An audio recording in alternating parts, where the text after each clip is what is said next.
పరిశుద్ధ గ్రంథంలో నుండి యెషయా గ్రంథం 48వ అధ్యాయం, యెషయా గ్రంథము 48వ అధ్యాయం 17వ వాక్యాన్ని మనం చదువుకుందాం. నీ విమోచకుడును ఇశ్రాయేలు పరిశుద్ధ దేవుడునైన యెహోవా ఈలాగు సెలవిచ్చుచున్నాడు, నీకు ప్రయోజనము కలుగునట్లు నీ దేవుడైన యెహోవానగు నేనే నీకు ఉపదేశము చేయుదును, నీవు నడవవలసిన త్రోవను నిన్ను నడిపించుదును. చాలమ్మా చాలు. చివరి పదాన్ని మనం చూస్తే ఏమంటాడంటే, నీ దేవుడనైన యెహోవానగు నేనే నీకు ఉపదేశము చేయుదును, నీవు నడవవలసిన త్రోవను నిన్ను నడిపించెదను. ఈ భాగాన్ని మనము కొద్ది నిమిషాలు ధ్యానం చేస్తూ ముందుకి కొనసాగిపోదాం. 2024 జూన్ 15వ తేదీన సునీత విలియమ్స్ అనే ఒక ఇద్దరు అంతరిక్షానికి ప్రయాణమయ్యారు. మనకందరికీ తెలిసిన విషయమే. అంటే మినిమం యూట్యూబ్ చూసేవారికి ఎన్ని రోజులు ప్రయాణమో తెలుసా? 8 రోజులు. 8 రోజుల్లో వెళ్ళి వచ్చేయాలనేది వారి ప్రయాణం. ఎంతకాలం ఉన్నారో తెలుసా వాళ్ళు? ఎంతకాలం ఉన్నారమ్మా? ఇంచుమించుగా 7 నెలలు పైనే ఉన్నారు. వారు ఇంచుమించుగా వారి యొక్క ఆరోగ్యం పాడైపోతాం, ఆరోగ్యం క్షీణించిపోతూ ఉండడం. అక్కడ కూడా చాలా రూమ్స్ ఉన్నాయి, అక్కడ కూడా బిల్డింగ్స్ ఉన్నాయి, తినటానికి తాగడానికి అన్నీ ఉన్నాయి.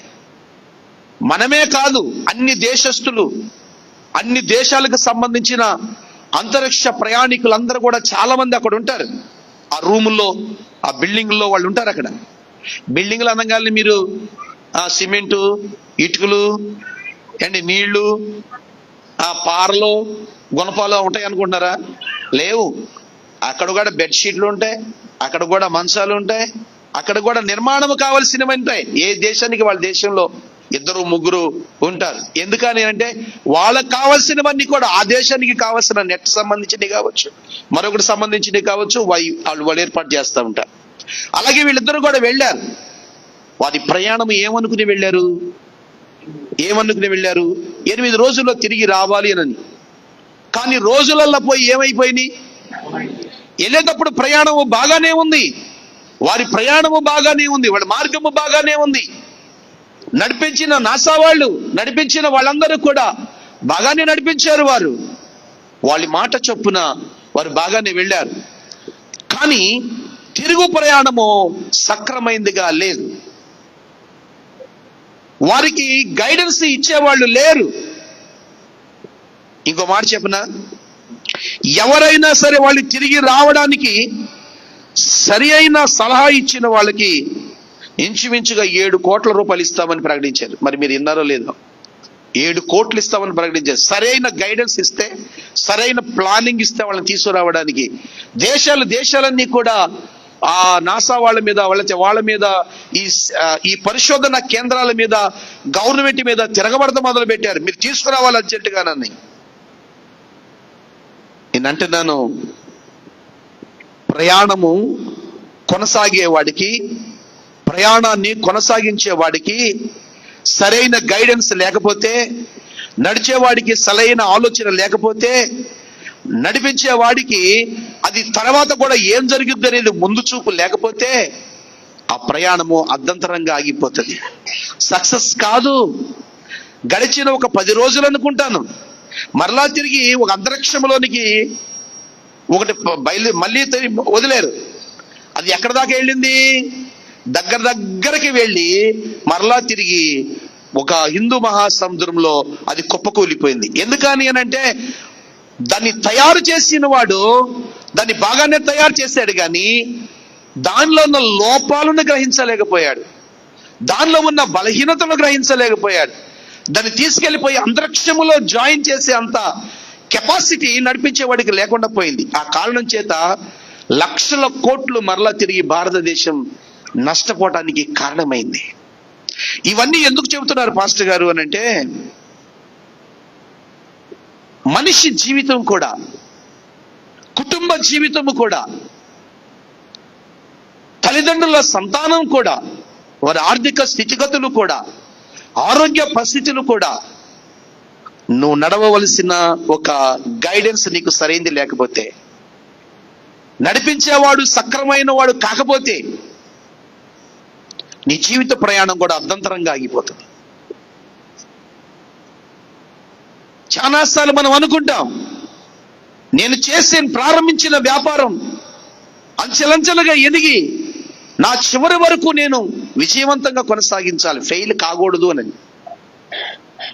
పిల్లల్ని కన్న తర్వాత తల్లిదండ్రులు అనుకుంటారు, పిల్లలు పెరిగి పెద్దవాళ్ళయ్యి వివాహాలయ్యి వాళ్ళకి సంతానం కలిగినా కూడా నా గైడెన్స్ లో పిల్లలు సక్రమంగా విజయవంతంగా ఆ పిల్లల జీవితాలు ఉండాలి, మేము చూడాలని ప్రతి తల్లి తండ్రి అనుకోవటంలో తప్పే ఉందంటారా? లేదు. కానీ ఎక్కడో నడిచేవాడిలోనో నడిపించేవాడిలోనో ఎక్కడో ఒక ఫెయిల్యూర్ కనబడుతుంది. ఆ కారణం చేత ఆ కుటుంబాలు, ఆ జీవితాలు అర్ధంతరంగా మధ్యలోనే ఆగిపోతాయి. అలా ఆగిపోయిన కుటుంబాలు లేవా? 10 కాదు, 100 కాదు, లక్షలు కాదు, కోట్లు ఉన్నాయి. అందుకే నేనేమంటున్నానంటే, మనుష్యుల గైడెన్స్ కంటే మనుష్యులను నడిపిస్తున్న వాడి గైడెన్స్ మంచిదై ఉండాలి. మనం నడిచేదానికంటే నడిపించేవాడే పవర్ఫుల్ అయి ఉండాలి. అవునా కదండి? మరి ఇంతకీ మన భౌతికమైన జీవితమే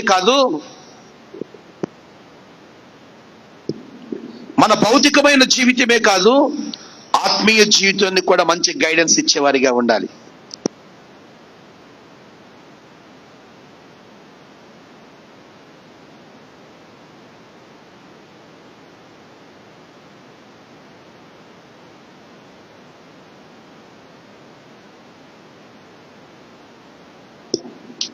హల్లెలూయా. ఏం చెప్తున్నాను నేను?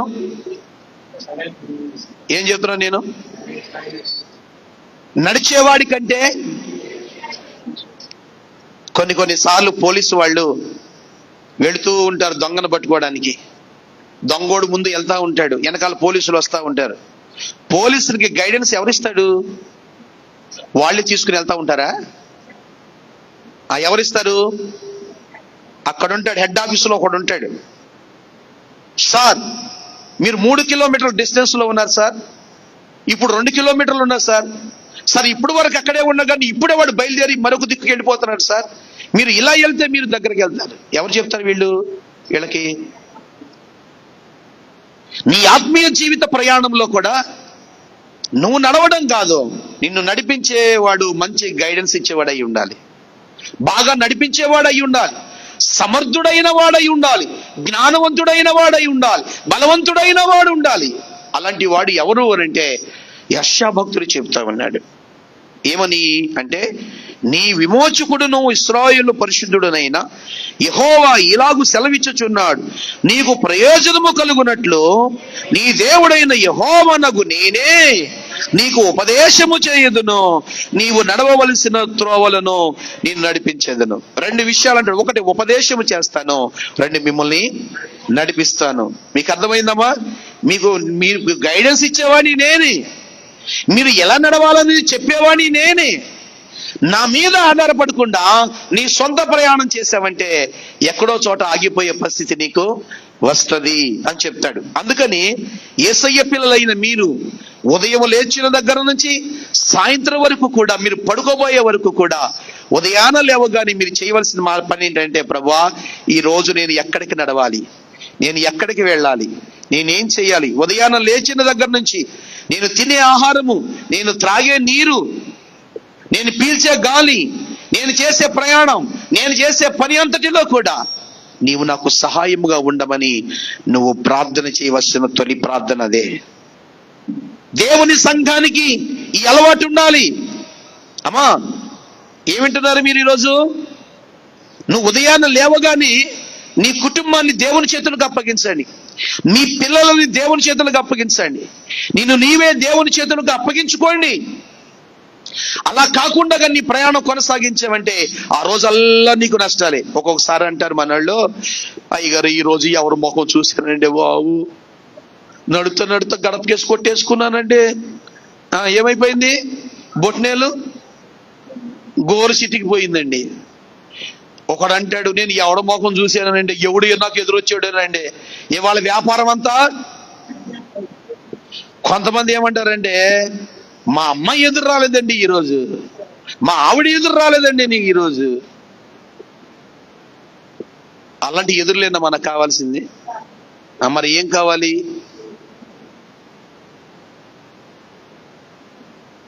ఇవాళ ఎవరి మొహం చూసానండి, నాకు ఇవాళ ఏం రాలేదు, కలిసి రాలేదు. అది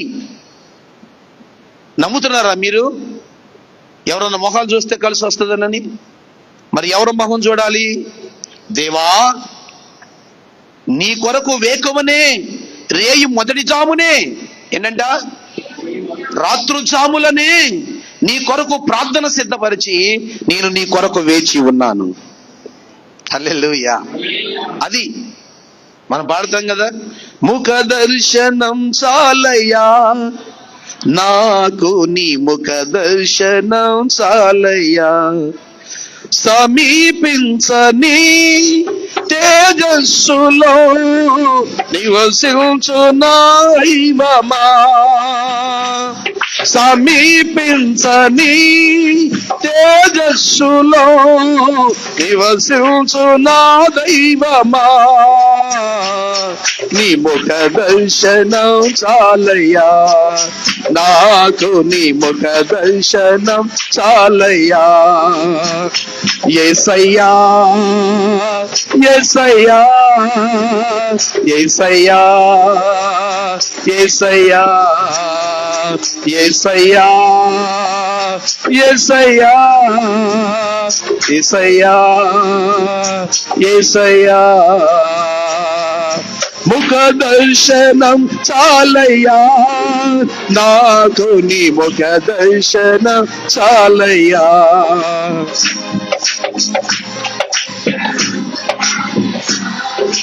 నాకు నీ ముఖ దర్శనం చాలయ్యా. దేవునికి స్తోత్రం. హల్లెలూయా.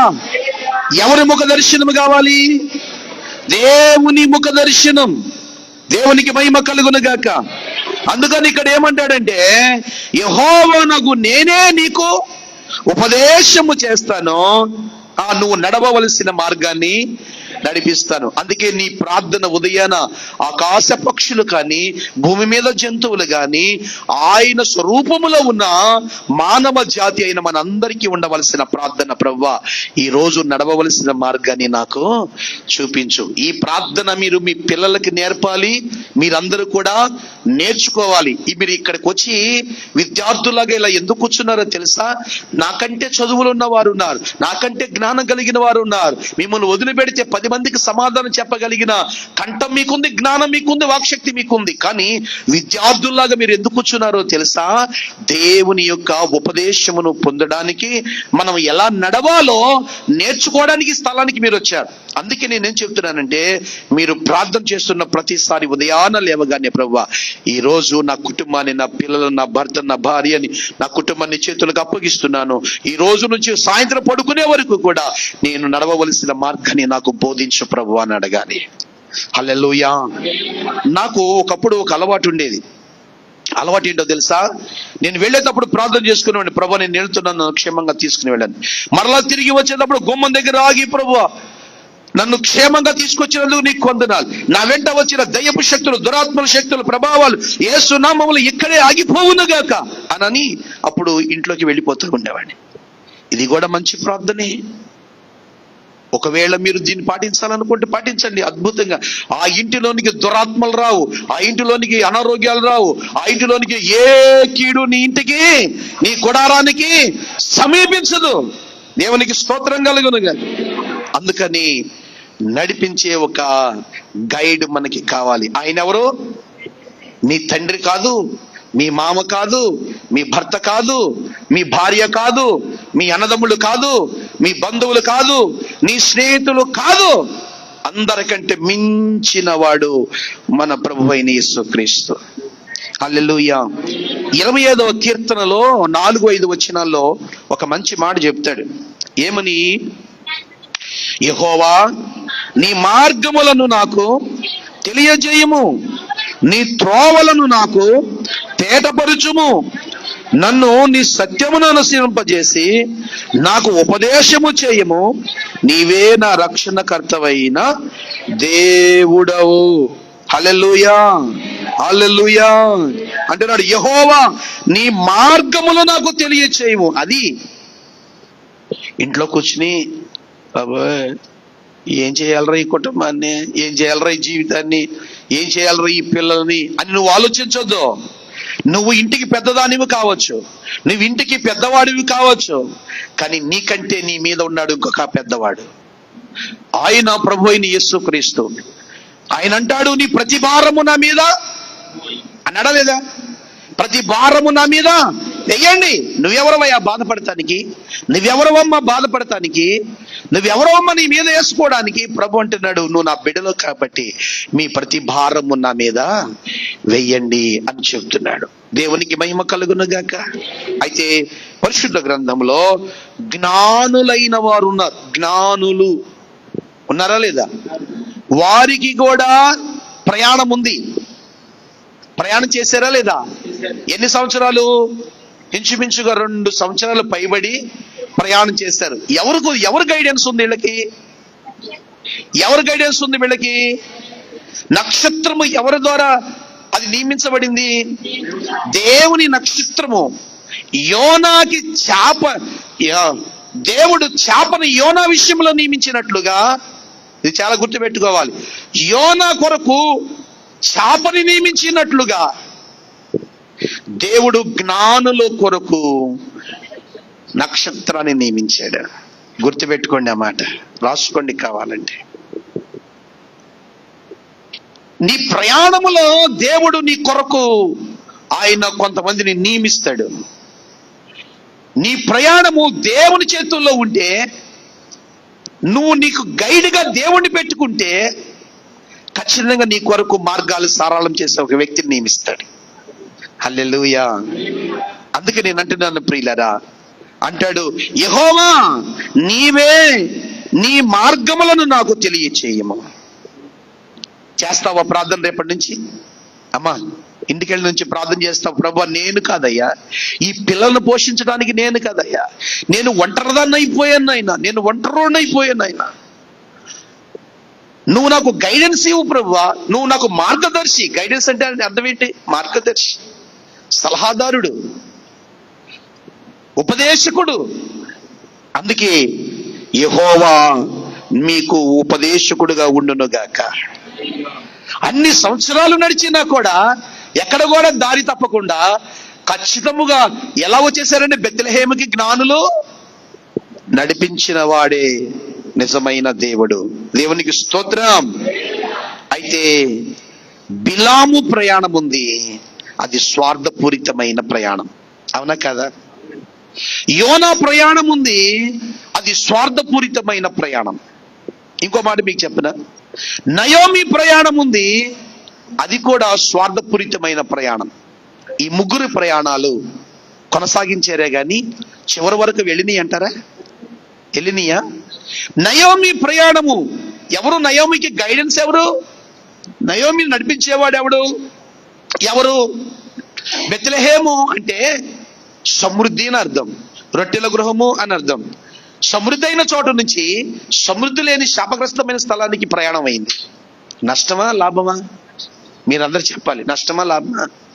నష్టమే కదా. బిలాము ప్రయాణము దేని కొరకు? దేని కొరకు?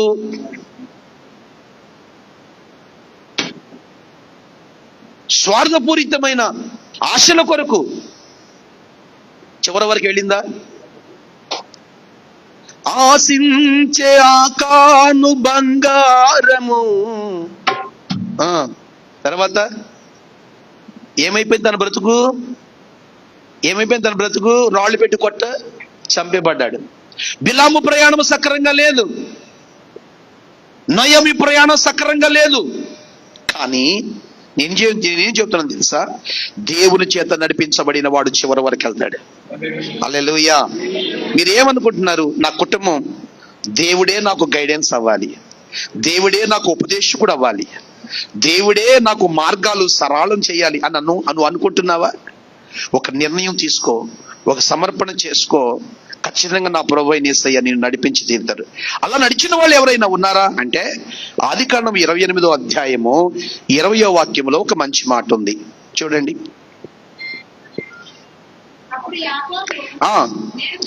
నేను తిరిగి నా తండ్రి ఇంటికి క్షేమముగా వచ్చినట్లు దేవుడు నాకు తోడై ఉండి నేను వెళ్ళుచున్న ఈ మార్గములో నన్ను కాపాడి తినుటకు ఆహారమును ధరించుకొనుటకు వస్త్రములను నాకు దయచేసిన ఎడల యెహోవా నాకు తోడయ్యుండును. హల్లెలూయా. ఏమంటాడు?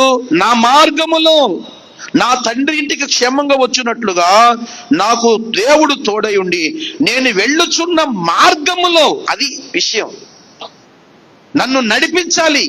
నాకు ఆహారం కావాలి, వస్త్రాలు కావాలి. ఈ రోజున దేవుని సంఘబిడ్డలైన మీరు ఏం కోరుకుంటాం చెప్పండి?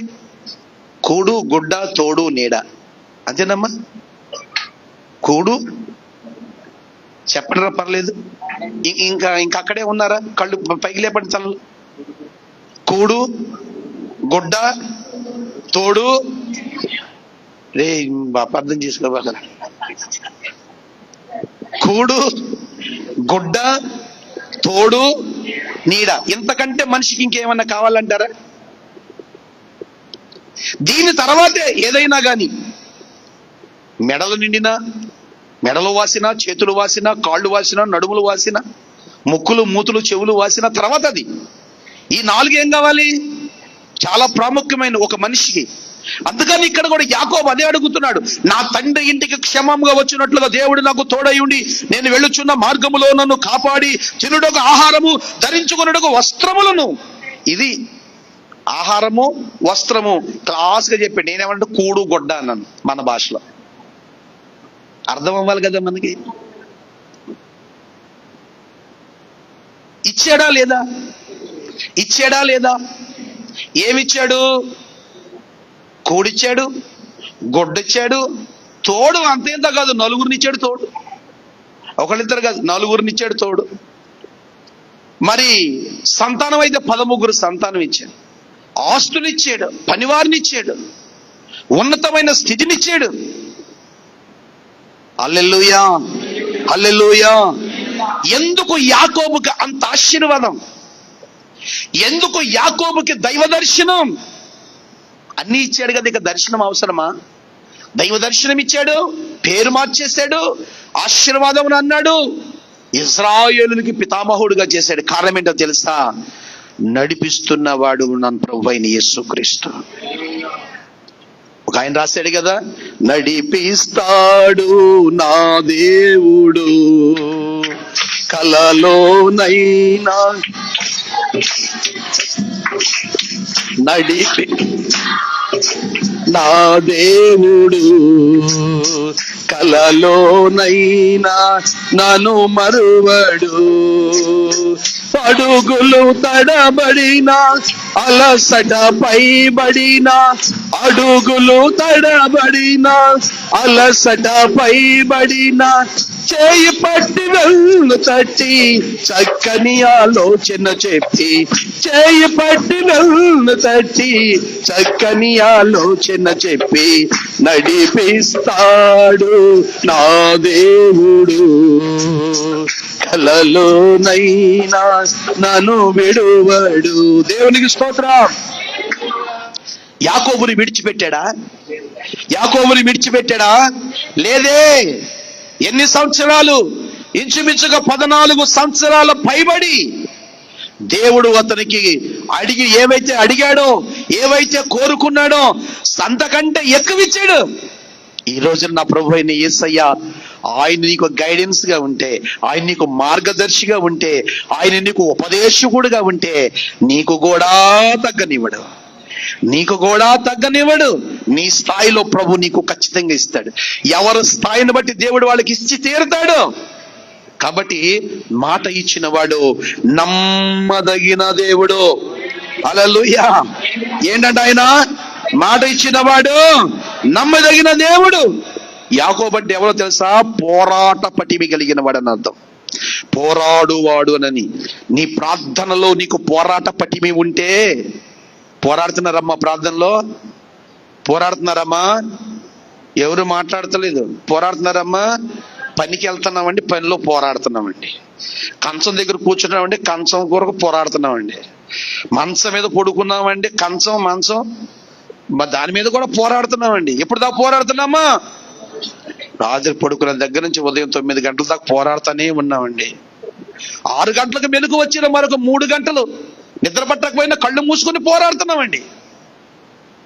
కొంతమందికి మెలకు వచ్చిన లెగవరండి, అలా దొల్లుతారు, ఇలా దొల్లుతారు, అలా దొల్లుతారు. అమ్మ లేగుతున్నా అంటూ ఉంటారు. అంతేనమ్మా? అది కాదు పోరాటం. అది కాదు పోరాటం. ఏ పోరాటం అది?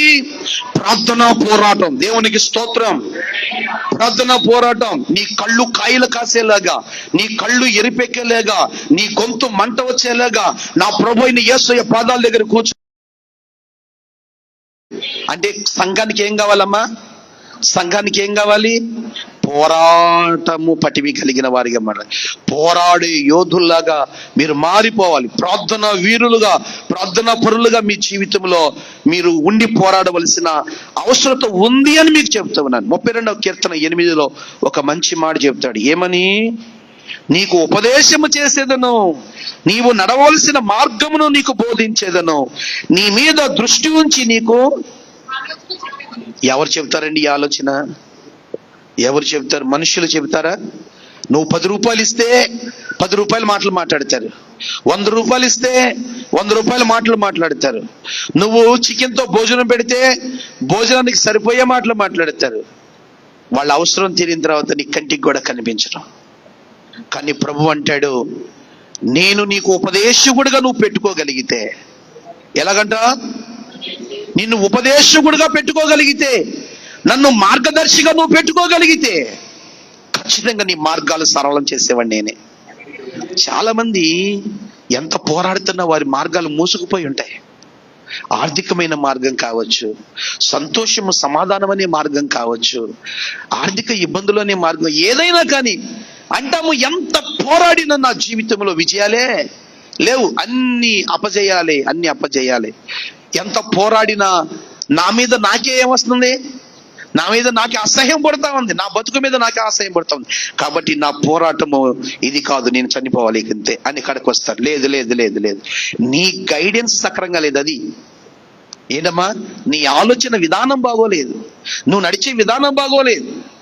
నువ్వు ఎవరిని గైడెన్స్ గా పెట్టుకుంటున్నావో, ఎవరిని మార్గదర్శిగా పెట్టుకుంటున్నావో ఆ వ్యక్తి సరైన వాడు కాకపోతే వాళ్ళ బతుకులు దుర్భరం. మొన్నెప్పుడు నేను ఫోన్లో చూస్తా ఉన్నాను, ఒక ఆమె ఫోన్ ఇలా పెట్టి దండం పెడుతుంది. అయ్యా, నేను కువైట్ వెళ్దాం అనుకున్నాను. అదే మన భాషలో క్వైటా వెళ్దాం అనుకున్నానయ్యా, వెళ్ళానయ్యా. కానీ నన్ను బ్రోకర్ ఏం చేశాడు? అమ్మేసుకున్నాడు, మోసం చేసి అమ్మేసుకున్నాడు. ఇక్కడ నన్ను రోజు కొడుతున్నారయ్యా, నన్ను రోజు కూడా చిత్రహింసలు పెడుతున్నారయ్యా. నారా లోకేష్ గారు దయచేసి నన్ను కాపాడయ్యా, ఇక్కడి నుంచి తీసుకురయ్యా అని దండం పెడుతుందని. ఎవరు మోసం చేశారు? గైడ్. అది నువ్వు ఎవరినైతే నమ్మావో, నువ్వు ఎవరు నమ్మైతే నువ్వు పరాయి దేశం నువ్వు వెళ్ళావో, నీ మార్గము, నువ్వు నడుస్తున్న మార్గము సక్రమైందని నువ్వు అతను నమ్మి నువ్వు వెళ్ళావో, ఆ మార్గదర్శి నిన్ను మోసం చేశాడు. కానీ నువ్వు నమ్ముకున్న మార్గదర్శి అయిన ప్రభు అయిన యేసుక్రీస్తు నిన్ను ఎన్నడూ మోసం చేయడు. ఎందుకో తెలుసా? ఆయనే అన్నాడు యోహాను సువార్త 14వ అధ్యాయంలో, నేనే మార్గాన్ని, నేనే సత్యాన్ని, నేనే జీవాన్ని, నీ మార్గము సరళం చేయబడాలంటే నా ద్వారా తప్ప ఎవరు తండ్రి దగ్గరికి నిన్ను తీసుకుని వెళ్ళలేరు. హల్లెలూయా.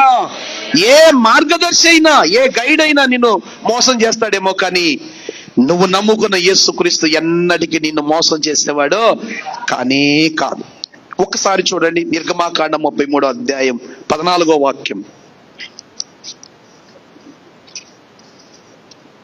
దేవుని చేత నడిపించబడిన యాకోబును మనం చూసాం ఇప్పటి వరకు. ఇప్పుడు మోషేకి ఉపదేశము చెప్పి నడిపించిన దేవుని చూస్తున్నాం మనం. అందుకు ఆయన, నా సన్నిధి నీకు తోడుగా వచ్చును, నేను నీకు విశ్రాంతి కలగజేసేదనగా, మోషే నీ సన్నిధికి రాని ఎడల ఎక్కడ నుండి మమ్ములను తోడుకొని పోవద్దు అంటాడు. నీ సన్నిధి నాకు తోడుగా రాని ఎడల అంటున్నాడు. ఇశ్రాయేలీల ప్రయాణం 400 సంవత్సరాలు. ఎవరండి వాళ్ళ గైడ్? ఎవరు? వాళ్ళు నడిపించేవాడి వ్యక్తి ఎవరు? మోషేనా, అహరోనా, మిరియామా, లేకపోతే కాలేబా, లేకపోతే యెహోషువనా? ఎవరు నడిపించారు? సైన్యములకు అధిపతి అయిన యెహోవా. ఆయన గైడెన్స్ ఇస్తేనే మోషే నడిపించాడు, ఆయన గైడెన్స్ ఇస్తేనే యెహోషువ నడిపించాడు. ఆయన గైడెన్స్ లేకుండా, ఆయన ఉపదేశము లేకుండా, ఆయన మార్గము సరళము చేయకుండా వాళ్ళు నడిచారా అండి?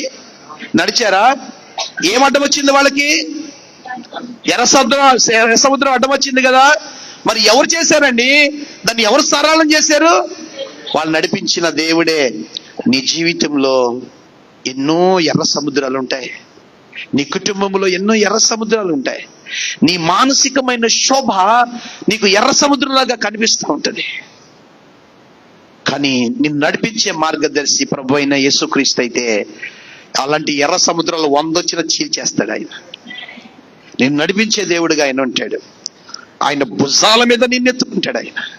ఆయన నడిపించడం కష్టం వస్తే ఏమండి చేయబట్టుకుని నడిపిస్తాడా? ఆయన భుజాల మీద ఎత్తుకుంటాడు.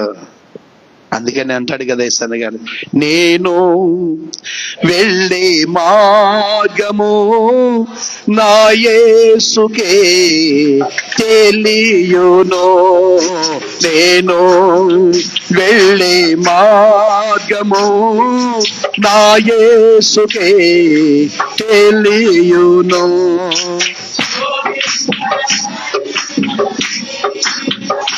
నేను సువర్ణమై మారెదను, శోధింపబడిన మీదట నేను సువర్ణమై మారెదను.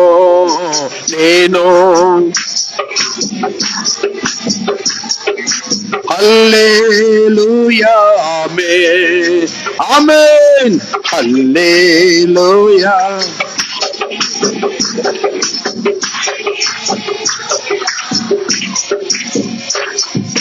జలములలో బడి నేను వెళ్ళినా అవి నా మీద పారవు, జలములలో బడి నేను వెళ్ళినా అవి నా మీద పారవు, అగ్నిలో నేను నడచిన జ్వాలలు నన్ను కాల్చజాలవు, అగ్నిలో నేను నడచిన జ్వాలలు నన్ను కాల్చజాలవు.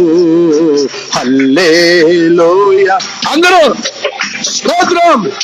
హల్లెలూయా ఆమేన్ ఆమేన్ ఆమేన్ హల్లెలూయా హల్లెలూయా హల్లెలూయా ఆమేన్.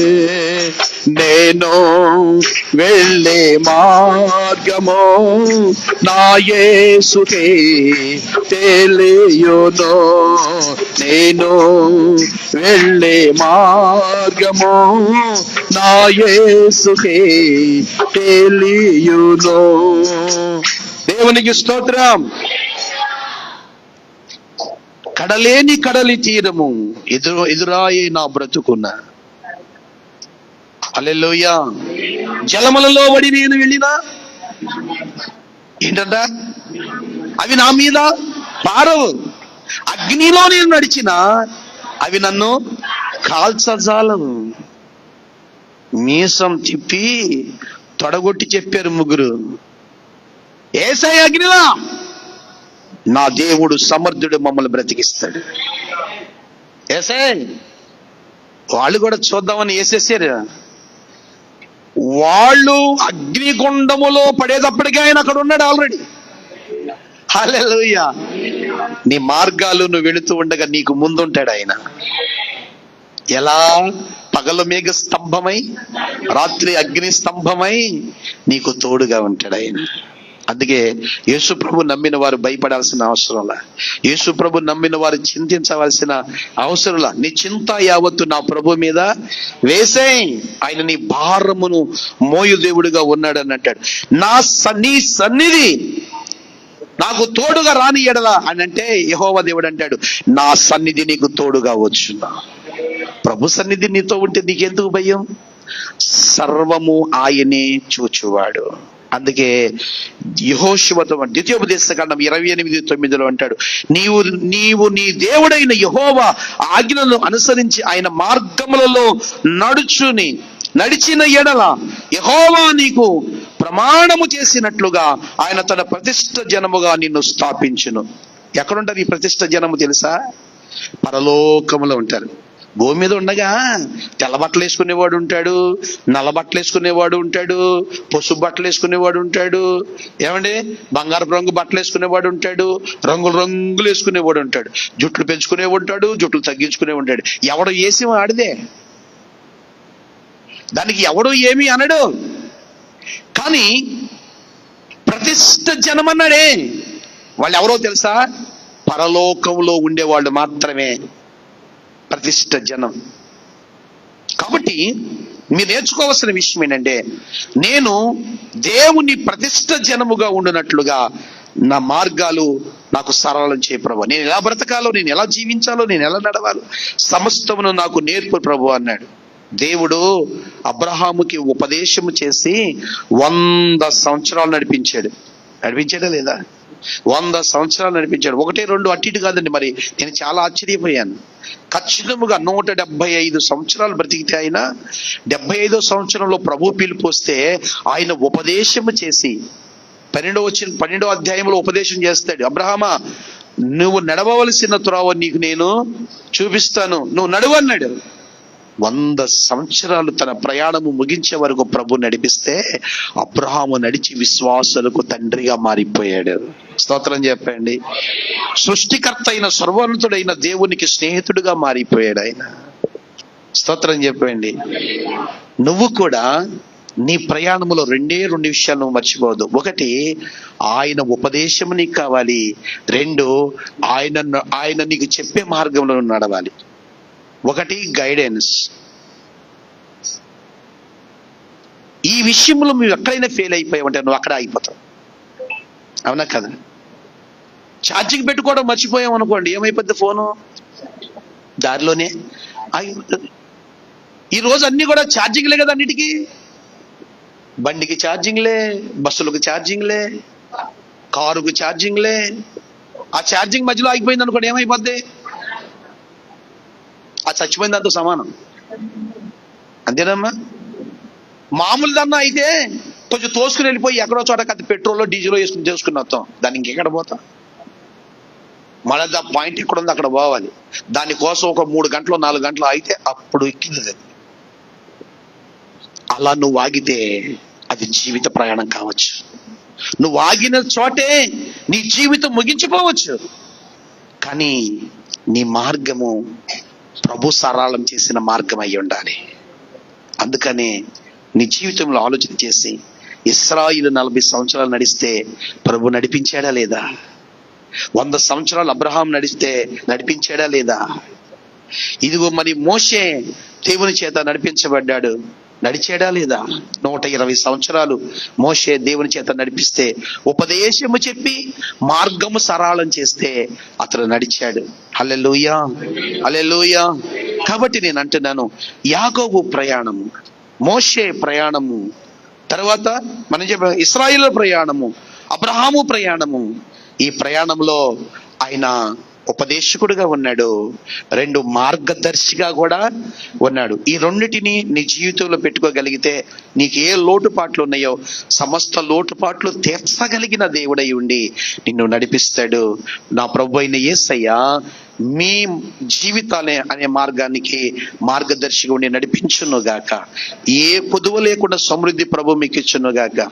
మీ ప్రార్థన జీవితంలో నా ప్రభు అయిన దేవాది దేవుడి పరిశుద్ధాత్మ శక్తి మీ మీదకి దిగి వచ్చి కృపాసువార్త ప్రార్థన మందిరంలో ఉన్న ప్రతి కుటుంబము దేవుని చేతుల్లో వెలుగుతున్న నక్షత్రముల వలె మార్చబడును గాక. హల్లెలూయా. మీరెవరు చెప్పండి? వెలుగుతున్న నక్షత్రములు, లేకపోతే మండుతున్న దివిటీలు. ఆరిపోయిన దివిటీలు కాదు మీరు. ఎవరమ్మా? ఆరిపోయిన దివిటీలు కాదు, మండుతున్న దివిటీలు. పాపము నీ జోలికి వస్తే కాలిపోతుంది, అపవాది నీ జోలికి వస్తే కాలిపోతుంది. ఎప్పుడు నువ్వు మండుతుంటే ఆరిపోతే అన్నీ వస్తాయి. ఇంకొక మాట చెప్పనా? అవి వస్తే కాలిపోతాయి. ఆ వెలుగులకి సీతాకోక చిలుకలు వస్తాయి, చక్క చక్కని రంగురంగుల పురుగులు వస్తాయి.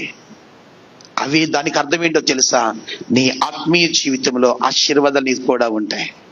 నశించిపోతున్న ప్రజలు నీ చుట్టూ వస్తారు నీ కొరకు ప్రార్థన చేయించుకోవడానికి, నీ దేవుడు ఎవరో తెలుసుకోవడానికి. కాబట్టి ఇలాంటి ఆత్మీయ జీవితంలో మీరు ఎదగాలని కోరుకుంటున్నాను. తలలు వంచండి, ప్రార్థన చేసుకుందాం.